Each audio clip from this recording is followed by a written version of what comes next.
Hello, I'm Joanne Newbury, and today I'm going to read from the Aran Islands by J M Synge, published in 1907. The author's foreword. The geography of the Aran Islands is very simple, yet it may need a word to itself. There are 3 islands. Aran Moor, the North Island, about 9 miles long. Inishmaan, the Middle Island, about 3.5 miles across, and nearly round in form. And the South Island, Inisheer, in Irish East Island, like the Middle Island, but slightly smaller. They lie about 30 miles from Galway, up the centre of the bay, but they are not far from the cliffs of County Clare on the south, or the corner of Connemara on the north. Kilronan, the principal village on Aran Moor, has been so much changed by the fishing industry, developed there by the Congested Districts Board, that it has now very little to distinguish it from any fishing village on the west coast of Ireland. The other islands are more primitive, but even on them many changes are being made that it was not worthwhile to deal with in the text. In the pages that follow, I have given a direct account of my life on the islands and of what I met with among them, inventing nothing and changing nothing that is essential. As far as possible, however, I have disguised the identity of the people I speak of by making changes in their names and in the letters I quote, and by altering some local and family relationships. I have had nothing to say about them that was not wholly in their favour, but I have made this disguise to keep them from ever feeling that a too direct use had been made of their kindness and friendship, for which I am more grateful than it is easy to say. Part 1. I am in Aran Moor, sitting over a turf fire, listening to a murmur of Gaelic that is rising from a little public house under my room.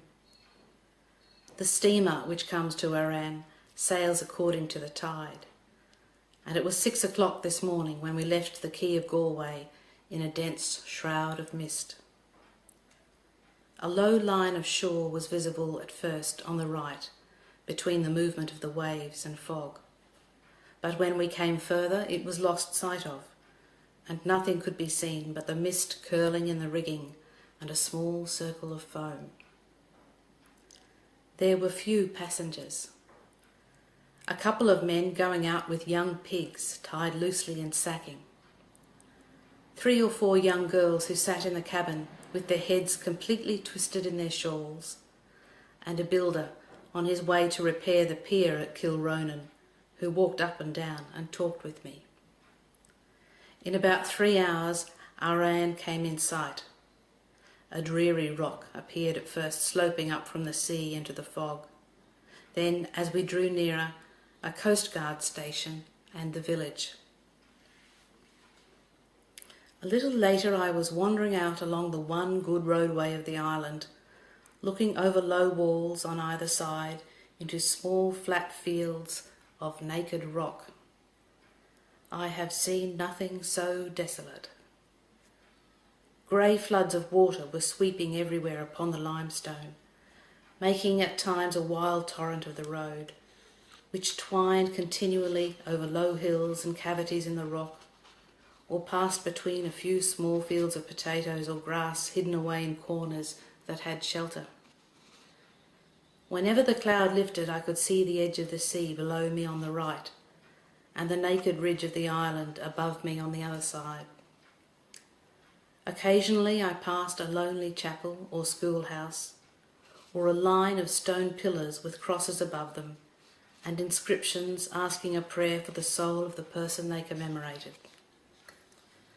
I met few people, but here and there a band of tall girls passed me on their way to Kilronan and called out to me with humorous wonder, speaking English with a slight foreign intonation that differed a good deal from the brogue of Galway.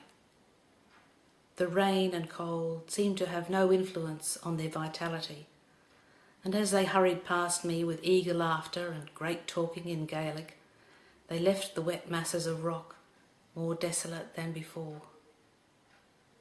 A little after midday, when I was coming back, one old half-blind man spoke to me in Gaelic, but in general I was surprised at the abundancy and fluency of the foreign tongue. In the afternoon the rain continued, so I sat here in the inn looking out through the mist at a few men who were unlading hookers that had come in with turf from Connemara, and at the long-legged pigs that were playing in the surf. As the fishermen came in and out of the public house underneath my room, I could hear through the broken panes that a number of them still used the Gaelic, though it seems to be falling out of use among the younger people of this village. The old woman of the house had promised to get me a teacher of the language, and after a while I heard a shuffling on the stairs, and the old dark man I had spoken to in the morning groped his way into the room. I brought him over to the fire, and we talked for many hours. He told me that he had known Petrie and Sir William Wilde and many living antiquarians, and had taught Irish to Dr. Fink and Dr. Pedersen, and given stories to Mr. Curtin of America. A little after middle age he had fallen over a cliff, and since then he had had little eyesight and a trembling of his hands and head.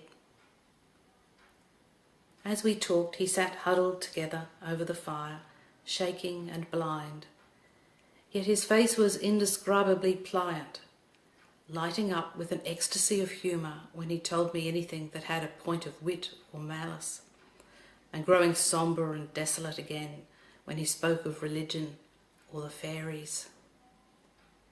He had great confidence in his own powers and talent, and in the superiority of his stories over all other stories in the world.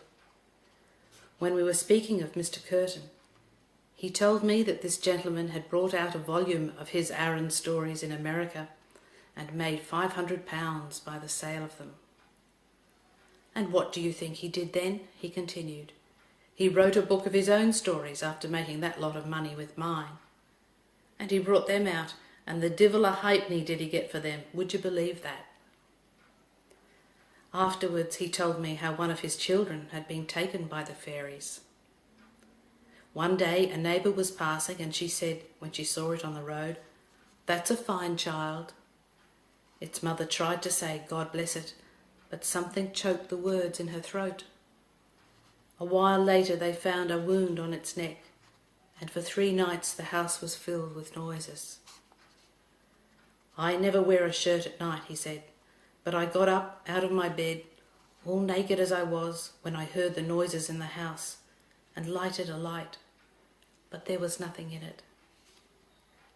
Then a dummy came and made signs of hammering nails in a coffin. The next day the seed potatoes were full of blood, and the child told his mother that he was going to America. That night it died, and, "Believe me," said the old man, "the fairies were in it." When he went away, a little barefooted girl was sent up with turf and the bellows to make a fire that would last for the evening.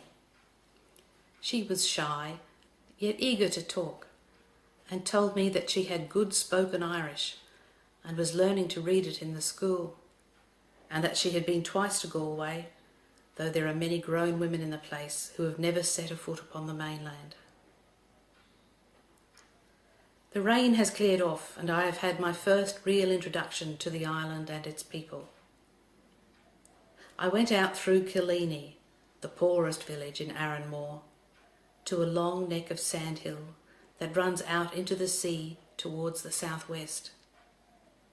As I lay there on the grass, the clouds lifted from the Connemara mountains, and, for a moment, the green and undulating foreground, backed in the distance by a mass of hills, reminded me of the country near Rome. Then the dun topsail of a hooker swept above the edge of the sandhill, and revealed the presence of the sea. As I moved on, a boy and a man came down from the next village to talk to me, and I found that here at least English was imperfectly understood. When I asked them if there were any trees in the island, they held a hurried consultation in Gaelic, and then the man asked if tree meant the same thing as bush, for if so, there were a few in sheltered hollows to the east. They walked on with me to the sound which separates this island from Inishmaan, the middle island of the group, and showed me the roll from the Atlantic running up between two walls of cliff. They told me that several men had stayed on Inishmaan to learn Irish, and the boy pointed out a line of hovels where they had lodged, running like a belt of straw round the middle of the island. The place looked hardly fit for habitation. There was no green to be seen, and no sign of the people except these beehive-like roofs and the outline of a dun that stood out above them against the edge of the sky. After a while my companions went away, and two other boys came and walked at my heels, till I turned and made them talk to me. They spoke at first of their poverty, and then one of them said, "I dare say you do have to pay 10 shillings a week in the hotel." "More," I answered. 12, more, 15, more still. Then he drew back and did not question me any further, either thinking that I had lied to check his curiosity or too awed by my riches to continue. Repassing Kalini, I was joined by a man who had spent 20 years in America, where he had lost his health and then returned, so long ago that he had forgotten English and could hardly make me understand him. He seemed hopeless, dirty and asthmatic, and after going with me for a few hundred yards, he stopped and asked for coppers. I had none left, so I gave him a fill of tobacco, and he went back to his hovel. When he was gone, 2 little girls took their place behind me, and I drew them in turn into conversation. They spoke with a delicate, exotic intonation that was full of charm, and told me with a sort of chant how they guide ladies and gentlemen in the summer to all that is worth seeing in their neighbourhood, and sell them pampooties and maidenhair ferns, which are common among the rocks. We were now in Kilronan, and as we parted they showed me holes in their own pampooties or cowskin sandals, and asked me the price of new ones. I told them that my purse was empty, and then with a few quaint words of blessing, they turned away from me and went down to the pier. All this walk back had been extraordinarily fine. The intense insular clearness one sees only in Ireland, and after rain, was throwing out every ripple in the sea and sky, and every crevice in the hills beyond the bay. This evening an old man came to see me, and said he had known a relative of mine who passed some time on this island 43 years ago. "I was standing under the pier wall mending nets," he said, "when you came off the steamer.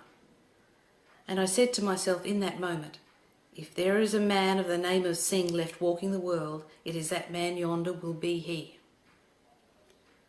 He went on to complain in curiously simple yet dignified language of the changes that had taken place here since he left the island to go to sea before the end of his childhood. "I have come back," he said, "to live in a bit of a house with my sister. The island is not the same at all to what it was. It is little good I can get from the people who are in it now, and anything I have to give them, they don't care to have." From what I hear, this man seems to have shut himself up in a world of individual conceits and theories, and to live aloof at his trade of net mending, regarded by the other islanders with respect and half-ironical sympathy. A little later, when I went down to the kitchen, I found 2 men from Inishmaan who had been benighted on the island. They seemed a simpler and perhaps a more interesting type than the people here, and talked with careful English about the history of the Duns and the Book of Ballymote and the Book of Kells and other ancient manuscripts, with the names of which they seemed familiar. In spite of the charm of my teacher, the old blind man I met the day of my arrival, I have decided to move on to Inishmaan, where Gaelic is more generally used, and the life is perhaps the most primitive that is left in Europe. I spent all this last day with my blind guide, looking at the antiquities that abound in the west or northwest of the island. As we set out, I noticed among the group of girls who smiled at our fellowship, old Mortine says we are like the cuckoo with its pipit, a beautiful oval face with the singularly spiritual expression that is so marked in one type of the West Ireland women. Later in the day, as the old man talked continually of the faeries and the women they have taken, it seemed that there was a possible link between the wild mythology that is accepted on the islands and the strange beauty of the women. At midday we rested near the ruins of a house, and 2 beautiful boys came up and sat near us. Old Mortine asked them why the house was in ruins and who had lived in it. A rich farmer built it a while since, they said, but after 2 years he was driven away by the fairy host. The boys came on with us some distance to the north to visit one of the ancient beehive dwellings that is still in perfect preservation. When we crawled in on our hands and knees and stood up in the gloom of the interior, old Mortine took a freak of earthly humour and began telling what he would have done if he could have come in there when he was a young man and a young girl along with him.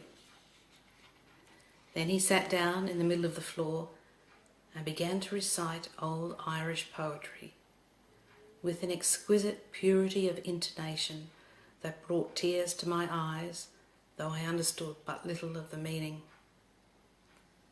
On our way home, he gave me the Catholic theory of the fairies. When Lucifer saw himself in the glass, he thought himself equal with God.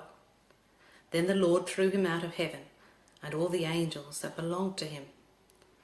While he was chucking them out, an archangel asked him to spare some of them, and those that were falling are in the air still and have power to wreck ships and to work evil in the world. From this he wandered off into tedious matters of theology and repeated many long prayers and sermons in Irish that he had heard from the priests. A little further on we came to a slated house, and I asked him who was living in it. A kind of a schoolmistress, he said. Then his old face puckered with a gleam of pagan malice. Ah, master, he said, wouldn't it be fine to be in there and to be kissing her? A couple of miles from this village, we turned aside to look at an old ruined church of the Cethair Alwyn, the 4 beautiful persons, and a holy well near it that is famous for cures of blindness and epilepsy. As we sat near the well, a very old man came up from a cottage near the road and told me how it had become famous. A woman of Sligo had a son who was born blind, and one night she dreamed that she saw an island with a blessed well in it that could cure her son. She told her dream in the morning, and an old man said it was of Aran that she was after dreaming. She brought her son down by the coast of Galway and came out in a curragh and landed below where you see a bit of a cove. She walked up then to the house of my father, God rest his soul, and she told them what she was looking for. My father said that there was a well like what she had dreamed of, and that he would send a boy along with her to show her the way. There's no need at all, said she. Haven't I seen it all in my dream? Then she went out with the child and walked up to this well. and she kneeled down and began saying her prayers. Then she put her hand out for the water and put it on his eyes, and the moment it touched him, he called out, "Oh, Mother, look at the pretty flowers." After that, Mortine described the feats of poteen drinking and fighting that he did in his youth, and went on to talk of Diarmid, who was the strongest man after Samson, and of one of the beds of Diarmid and Grain, which is on the east of the island. He says that Diarmid was killed by the Druids, who put a burning shirt on him, a fragment of mythology that may connect Diarmid with the legend of Hercules, if it is not due to the learning in some hedge school master's ballad. Then we talked about Inishmaan. "You'll have an old man to talk with you over there," he said, "and tell you stories of the faeries. But he's walking about with 2 sticks under him this 10 year. Did ever you hear what it is goes on 4 legs when it is young, and on 2 legs after that, and on 3 legs when it does be old?" I gave him the answer. "Ah, master," he said, "you're a cute one, and the blessing of God be on you. Well, I'm on 3 legs this minute, but the old man beyond is back on 4. I don't know if I'm better than the way he is. He's got his sight, and I'm only an old dark man." I am settled at last on Inishmaan in a small cottage, with a continual drone of Gaelic coming from the kitchen that opens into my room. Early this morning, the man of the house came over for me with a 4-oared curragh, that is, a curragh with 4 rowers and 4 oars on either side, as each man uses 2, and we set off a little before noon. It gave me a moment of exquisite satisfaction to find myself moving away from civilization in this rude canvas canoe of a model that has served primitive races since men first went to sea. We had to stop for a moment at a hulk that is anchored in the bay to make some arrangement for the fish curing of the middle island, and my crew called out as soon as we were within earshot that they had a man with them who had been in France a month from this day. When we started again, a small sail was run up in the bow, and we set off across the sound with a leaping oscillation that had no resemblance to the heavy movement of a boat. The sail is only used as an aid, so the men continued to row after it had gone up, and as they occupied the 4 cross seats, I lay on the canvas at the stern and the frame of slender lathes which bent and quivered as the waves passed under them. When we set off, it was a brilliant morning of April, and the green glittering waves seemed to toss the canoe among themselves. Yet as we drew nearer this island, a sudden thunderstorm broke out behind the rocks we were approaching, and lent a momentary tumult to this still vein of the Atlantic. We landed at a small pier, from which a rude track leads up to the village between small fields and bare sheets of rock like those in Aran. The youngest son of my boatman, a boy of about 17, who is to be my teacher and guide, was waiting for me at the pier and guided me to his house, while the men settled the curragh and followed slowly with my baggage. My room is at one end of the cottage, with a boarded floor and ceiling, and 2 windows opposite each other. Then there is the kitchen with earth floor and open rafters, and 2 doors opposite each other opening into the open air, but no windows. Beyond it there are 2 small rooms of half the width of the kitchen, with 1 window apiece. The kitchen itself, where I will spend most of my time, is full of beauty and distinction. The red dresses of the women who cluster round the fire on their stools give a glow of almost Eastern richness, and the walls have been toned by the turf smoke to a soft brown that blends with the grey earth colour of the floor.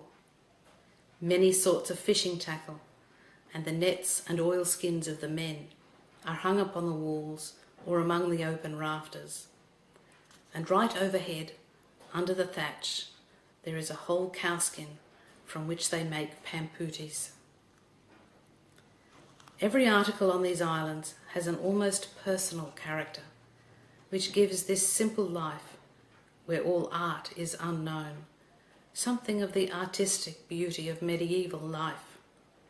The curraghs and spinning wheels, the tiny wooden barrels that are still much used in the place of earthenware, the homemade cradles, churns and baskets, are all full of individuality, and being made from materials that are common here, yet to some extent peculiar to the island, they seem to exist as a natural link between the people and the world that is about them.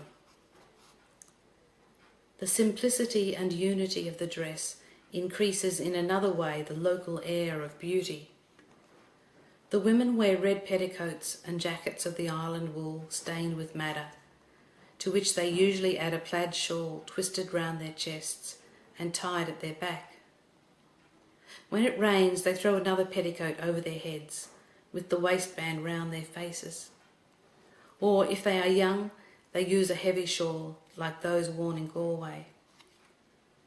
Occasionally other wraps are worn, and during the thunderstorm I arrived in, I saw several girls with men's waistcoats buttoned round their bellies, round their bodies. Their skirts do not come much below the knee and show their powerful legs in the heavy indigo stockings with which they are all provided. The men wear 3 colours: the natural wool, indigo, and a grey flannel that is woven of alternate threads of indigo and the natural wool. In Aran, many of the younger men have adopted the usual fisherman's jersey, but I have only seen one on this island. As flannel is cheap, the women spin the yarn from the wool of their own sheep, and it is then woven by a weaver in Kilronan for 4pence a yard. The men seem to wear an indefinite number of waistcoats and woolen drawers, one over the other. They are usually surprised at the lightness of my own dress, and one old man I spoke to for a minute on the pier when I came ashore asked me if I was not cold with my little clothes. As I sat in the kitchen to dry the spray from my coat, several men who had seen me walking up came in to me to talk to me, usually murmuring on the threshold, "The blessing of God on this place," or some similar words. The courtesy of the old woman of the house is singularly attractive, and though I could not understand much of what she said, she has no English, I could see with how much grace she motioned each visitor to a chair or stool according to his age, and said a few words to him till he drifted into our English conversation. For the moment my own arrival is the chief subject of interest, and the men who come in are eager to talk to me. Some of them express themselves more correctly than the ordinary peasant. Others use the Gaelic idioms continually and substitute he or she for it, as the neuter pronoun is not found in modern Irish. A few of the men have a curiously full vocabulary. Others know only the commonest words in English and are driven to ingenious devices to express their meaning. Of all the subjects we can talk of, war seems their favourite, and the conflict between America and Spain is causing a great deal of excitement. Nearly all the families have relations who have had to cross the Atlantic, and all eat of the flour and bacon that is brought from the United States, so they have a vague fear that, if anything happened to America, their own island would cease to be habitable. Foreign languages are another favourite topic, and as these men are bilingual, they have a fair notion of what it means to speak and think in many different idioms. Most of the strangers they see on the islands are philological students, and the people have been led to conclude that linguistic studies, particularly Gaelic studies, are the chief occupation of the outside world. "I have seen Frenchmen and Danes and Germans," said one man, "and there does be a power of Irish books along with them, and they reading them better than ourselves. Believe me, there are few rich men now in the world who are not studying the Gaelic. They sometimes ask me the French for simple phrases, and when they have listened to the intonation for a moment, most of them are able to reproduce it with admirable precision. When I was going out this morning to walk around the island with Michael, the boy who was teaching me Irish, I met an old man making his way down to the cottage.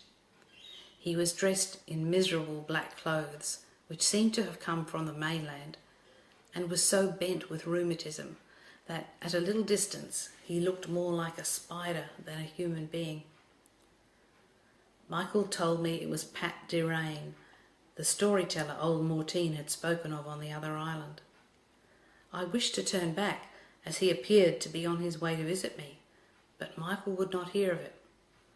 He will be sitting by the fire when we come in, he said. Let you not be afraid. There will be time enough to be talking to him by and by. He was right. As I came down into the kitchen some hours later, old Pat was still in the chimney corner, blinking with the turf smoke. He spoke English with remarkable aptness and fluency, due, I believe, to the months he spent in the English provinces working at the harvest when he was a young man. After a few formal compliments, he told me how he had been crippled by an attack of the old hin, that is, the influenza, and had been complaining ever since, in addition to his rheumatism. While the old woman was cooking my dinner, he asked me if I liked stories, and offered to tell one in English, though, he added, it would be much better if I could follow the Gaelic. Then he began. There were two farmers in County Clare. One had a son, and the other, a fine rich man, had a daughter. The young man was wishing to marry the girl, and his father told him to try and get her if he thought well, though a power of gold would be wanting to get the like of her. I will try, said the young man. He put all his gold into a bag. Then he went over to the other farm and threw in the gold in front of him. Is that all gold? Said the father of the girl. All gold, said O'Connor. The young man's name was O'Connor. It will not weigh down my daughter, said the father. We'll see that, said O'Connor. Then they put him in the scales, the daughter in one side and the gold in the other. The girl went down against the ground, so O'Connor took his bag and went out on the road. As he was going along, he came to where there was a little man, and he standing with his back against the wall. Where are you going with the bag? Said the little man. Going home, said O'Connor. Is it gold you might be wanting? Said the man. It is surely, said O'Connor. I'll give you what you are wanting, said the man, and we can bargain in this way. You'll pay me back in a year the gold I give you, or you'll pay me with 5 pounds cut off your own flesh. That bargain was made between them. The man gave a bag of gold to O'Connor, and he went back with it and was married to the young woman. They were rich people, and he built her a grand castle on the cliffs of Clare, with a window that looked out straight over the wild ocean. One day when he went up with his wife to look out over the wild ocean, he saw a ship coming in on the rocks, and no sails on her at all. She was wrecked on the rocks, and it was tea that was in her, and fine silk. O'Connor and his wife went down to look at the wreck, and when the Lady O'Connor saw the silk, she said she wished a dress of it. They got the silk from the sailors, and when the captain came up to get the money for it, O'Connor asked him to come again and take his dinner with them. They had a grand dinner, and they drank after it, and the captain was tipsy. While they were still drinking, a letter came to O'Connor, and it was in the letter that a friend of his was dead, and that he would have to go away on a long journey. As he was getting ready, the captain came to him. Are you fond of your wife? Said the captain. I am fond of her, said O'Connor.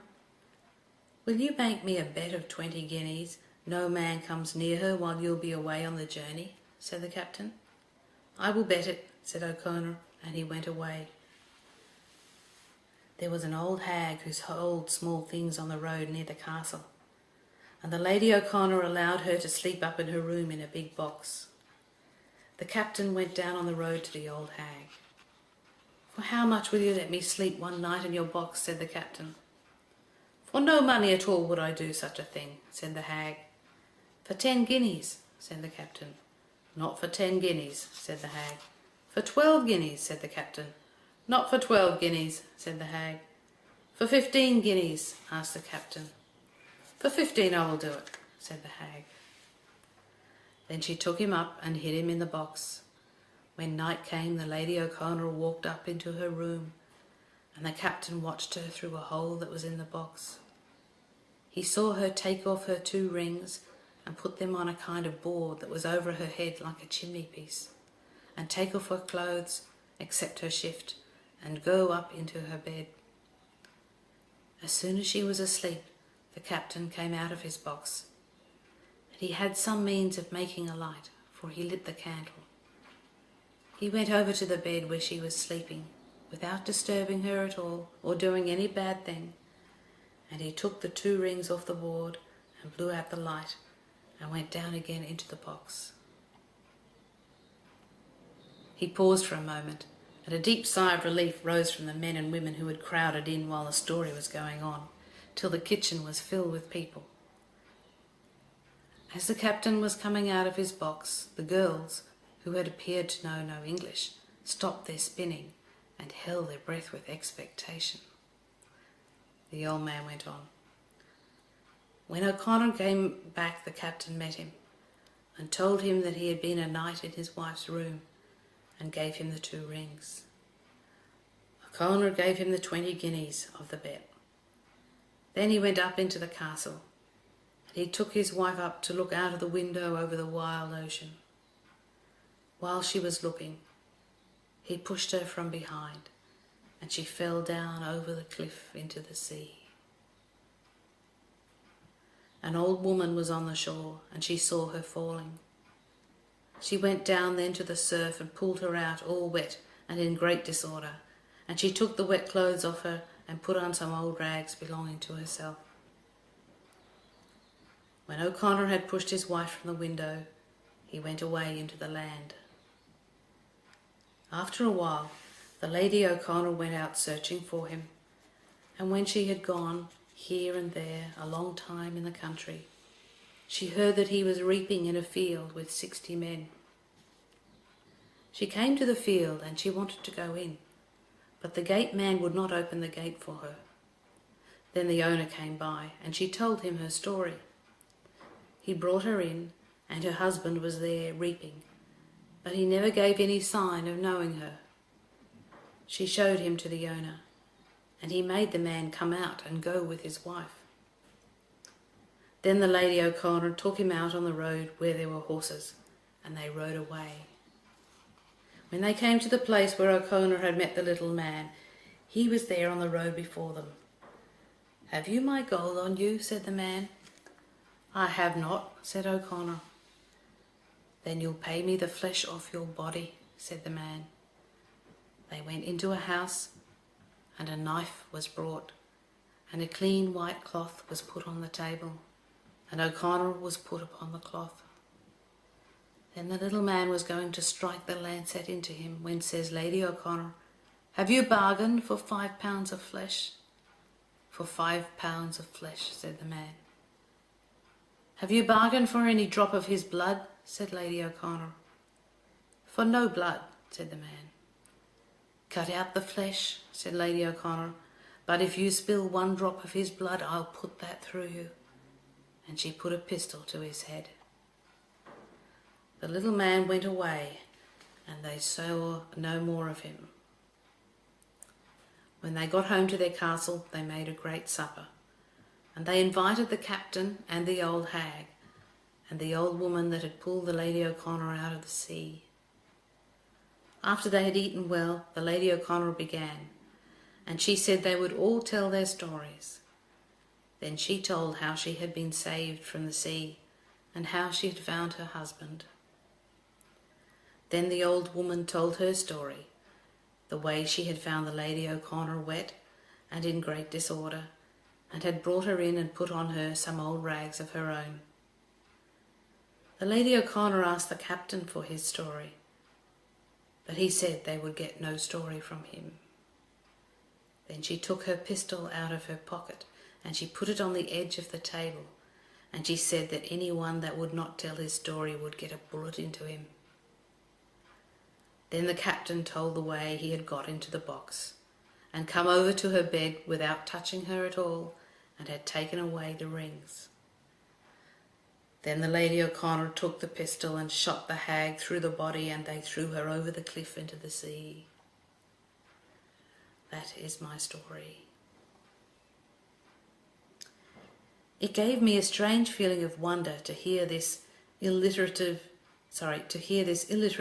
native of a wet rock in the Atlantic telling a story that is so full of European associations. The incident of the faithful wife takes us beyond Cymbeline to the sunshine on the Arno and the gay company who went out from Florence to tell narratives of love. It takes us again to the low vineyards of Würzburg on the Main, where the same tale was told in the Middle Ages, of the two merchants and the faithful wife of Ruprecht von Würzburg. The other portion, dealing with the pound of flesh, has a still wider distribution, reaching from Persia and Egypt to the Gesta Ronarorum and the Pecoroni of Ser Giovanni, a Florentine notary. The present union of the two tales has already been found among the Gaels, and there is a somewhat similar version in Campbell's Popular Tales of the Western Highlands. Michael walks so fast when I am out with him that I cannot pick my steps, and the sharp-edged fossils which abound in the limestone have cut my shoes to pieces.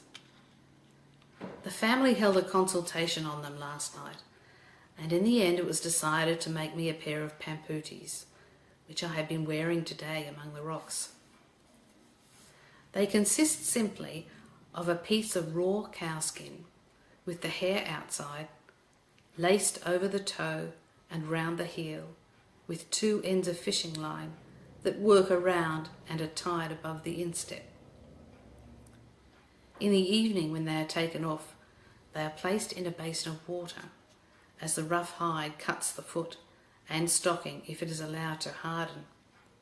For the same reason the people often step into the surf during the day, so that their feet are continually moist. At first I threw my weight upon my heels, as one does naturally in a boot, and was a good deal bruised. But after a few hours I learned the natural walk of man, and could follow my guide in any portion of the island. In one district below the cliffs, towards the north, one goes for nearly a mile, jumping from one rock to another without a single ordinary step. And here I realized that toes have a natural use, for I found myself jumping towards any tiny crevice in the rock before me, and clinging with an eager grip in which all the muscles of my feet ached from their exertion. The absence of the heavy boot of Europe has preserved to these people the agile walk of the wild animal, while the general simplicity of their lives has given them many other points of physical perfection. Their way of life has never been acted on by anything much more artificial than the nests and burrows of the creatures that live round them, and they seem, in a certain sense, to approach more nearly to the finer types of our aristocracies, who are bred artificially to a natural ideal, than to the labourer or citizen, as the wild horse resembles the thoroughbred rather than the hack or cart horse. Tribes of the same natural development are perhaps frequent in half-civilized countries, but here a touch of the refinement of old societies is blended with singular effect among the qualities of the wild animal. While I am walking with Michael, someone often comes to me to ask the time of day. Few of the people, however, are sufficiently used to modern time to understand in more than a vague way the convention of the hours, and when I tell them what o'clock it is by my watch, they are not satisfied and ask how long is left them before the twilight. The general knowledge of time on the island depends, curiously enough, on the direction of the wind. Nearly all the cottages are built like this one, with 2 doors opposite each other, the more sheltered of which lies open all day to give light to the interior. If the wind is northerly, the south door is opened, and the shadow of the doorpost moving across the kitchen floor indicates the hour. As soon, however, as the wind changes to the south, the other door is opened, and the people who never think of putting up a primitive dial are at a loss. This system of doorways has another curious result. It usually happens that all the doors on one side of the village pathway are lying open, with women sitting about on the thresholds, while on the other side the doors are shut and there is no sign of life. The moment the wind changes, everything is reversed, and sometimes when I come back to the village after an hour's walk, there seems to have been a general flight from one side of the way to the other. In my own cottage, the change of the doors alters the whole tone of the kitchen, turning it from a brilliantly lighted room looking out on a yard and laneway to a sombre cell with a superb view of the sea. When the wind is from the north, the old woman manages my meals with fair regularity. But on the other days, she often makes my tea at 3 o'clock instead of 6. If I refuse it, she puts it down to simmer for 3 hours in the turf, and then brings it in at 6 o'clock, full of anxiety to know if it is warm enough. The old man is suggesting that I should send him a clock when I go away. He'd like to have something from me in the house, he says. The way they wouldn't forget me, and wouldn't a clock be as handy as another thing, and they'd be thinking of me whenever they'd look on its face. The general ignorance of any precise hours in the day makes it impossible for the people to have regular meals. They seem to eat together in the evening and sometimes in the morning, a little after dawn, before they scatter for their work.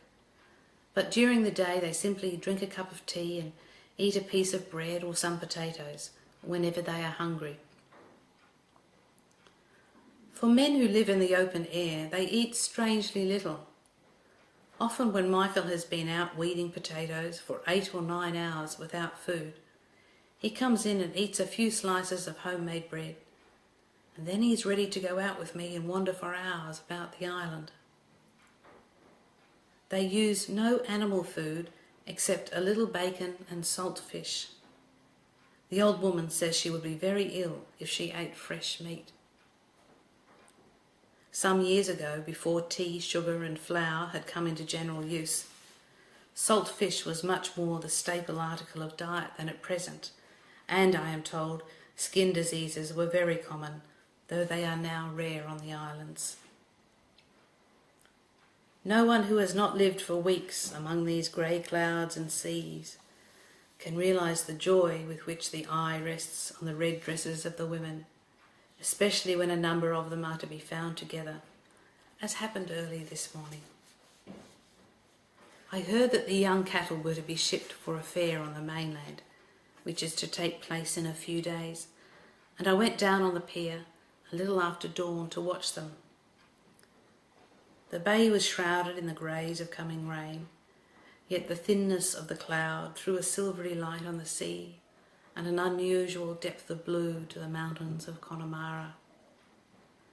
As I was going across the sandhills, one dun-sailored hooker glided slowly out to begin her voyage, and another beat up to the pier.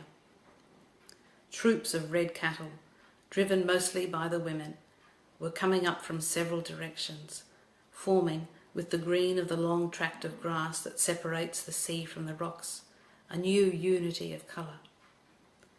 The pier itself was crowded with bullocks and a great number of the people. I noticed one extraordinary girl in the throng who seemed to exert an authority on all who came near her. Her curiously formed nostrils and narrow chin gave her a witch-like expression, yet the beauty of her hair and skin made her singularly attractive. When the empty hooker was made fast, its deck was still many feet below the level of the pier, so the animals were slung down by a rope from the masthead, with much struggling and confusion. Some of them made wild efforts to escape, nearly carrying their owners with them into the sea, but they were handled with wonderful dexterity, and there was no mishap. When the open hold was filled with young cattle, packed as tightly as they could stand, the owners with their wives or sisters, who go with them to prevent extravagance in Galway, jumped down on the deck, and the voyage was begun. Immediately afterwards, a rickety old hooker beat up with turf from Connemara, and while she was unlading, all the men sat along the edge of the pier and made remarks upon the rottenness of her timbers, till the owners grew wild with rage. The tide was now too low for more boats to come to the pier, so a move was made to a strip of sand towards the southeast, where the rest of the cattle was shipped through the surf. Here the hooker was anchored about 80 yards from the shore, and a curragh was rowed round to tow out the animals. Each bullock was caught in its turn and girded with a sling of rope by which it could be hoisted on board.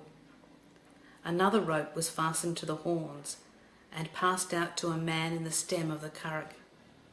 Then the animal was forced down through the surf and out of its depth before it had much time to struggle.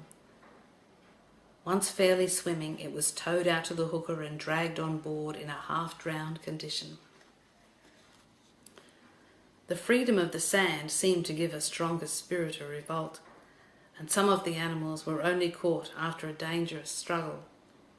The first attempt was not always successful, and I saw one 3-year-old lift 2 men with his horns and drag another 50 yards along the sand by his tail before he was subdued. While this work was going on, a crowd of girls and women collected on the edge of the cliff and kept shouting down a confused babble of satire and praise. When I came back to the cottage, I found that among the women who had gone to the mainland was a daughter of the old woman's, and that her baby of about 9 months had been left in the care of its grandmother. As I came in, she was busy getting ready my dinner, and old Pat Derain, who usually comes at this hour, was rocking the cradle. It is made of clumsy wicker work, with 2 pieces of rough wood fastened underneath to serve as rockers. And all the time I am in my room, I can hear it bumping on the floor with extraordinary violence. When the baby is awake, it sprawls on the floor, and the old woman sings it a variety of inarticulate lullabies that have much musical charm. Another daughter who lives at home has gone to the fair also, so the old woman has both the baby and myself to take care of, as well as a crowd of chickens that live in a hole beside the fire. Often when I want tea, or when the old woman goes for water, I have to take my own turn at rocking the cradle. One of the largest duns, or pagan forts on the islands, is within a stone's throw of my cottage.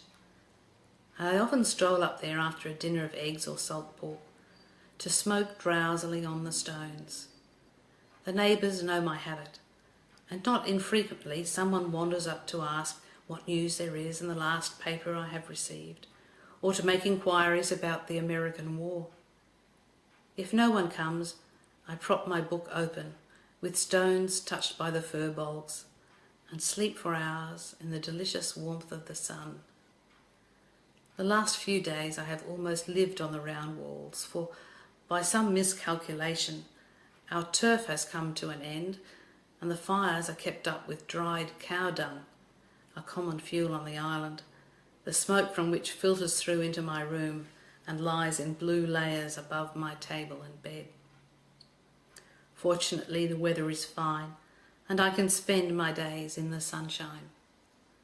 When I look round from the top of these walls, I can see the sea on nearly every side, stretching away to distant ranges of mountains on the north and south. Underneath me to the east there is the one inhabited district of the island, where I can see red figures moving about the cottages, sending up an occasional fragment of conversation or of old island melodies. The baby is teething and has been crying for several days. Since his mother went to the fair, they have been feeding him with cow's milk, often slightly sour, and giving him, I think, more than he requires. This morning, however, he seemed so unwell, they sent out to look for a foster mother in the village, and before long a young woman, who lives a little way to the east, came in and restored him to his natural food. A few hours later, when I came into the kitchen to talk to old Pat, another woman performed the same kindly office, this time a person with a curiously whimsical expression. Pat told me a story of an unfaithful wife, which I will give further down, and then broke into a moral dispute with the visitor, which caused immense delight to some young men who had come down to listen to the story. Unfortunately, it was carried on so rapidly in Gaelic that I lost most of the points. This old man talks usually in a mournful tone about his ill health and his death, which he feels to be approaching. Yet he has occasional touches of humour that remind me of old Mortine on the North Island. Today, a grotesque twopenny doll was lying on the floor near the old woman. He picked it up and examined it as if comparing it with her. Then he held it up. "Is it you is after bringing that thing into the world?" he said. "Woman of the house." Here is the story. One day I was travelling on foot from Galway to Dublin, and the darkness came on me, and I 10 miles from the town I was wanting to pass the night in.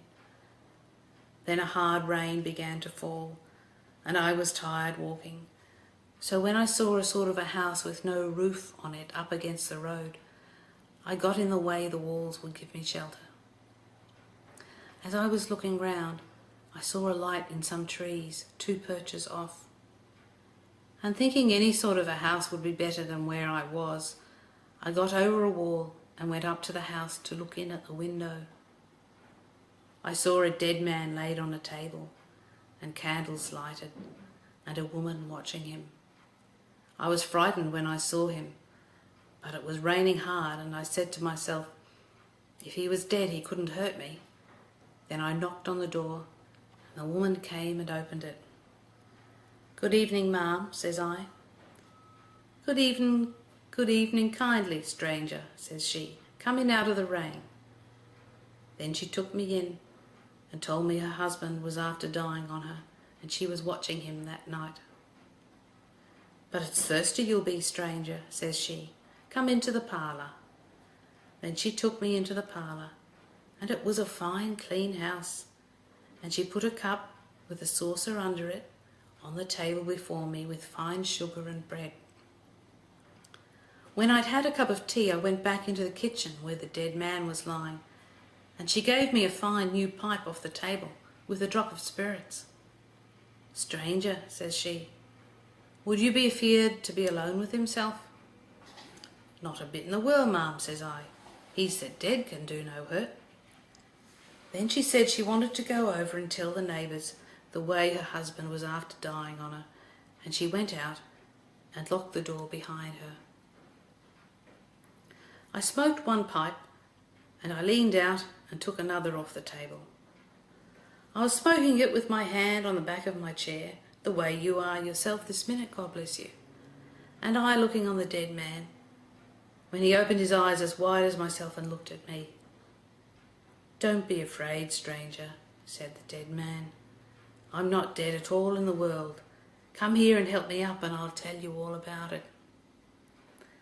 Well, I went up and took the sheet off of him, and I saw that he had a fine clean shirt on his body and fine flannel drawers. He sat up then and says he, "I've got a bad wife, stranger, and I led on to be dead the way I'd catch her goings on."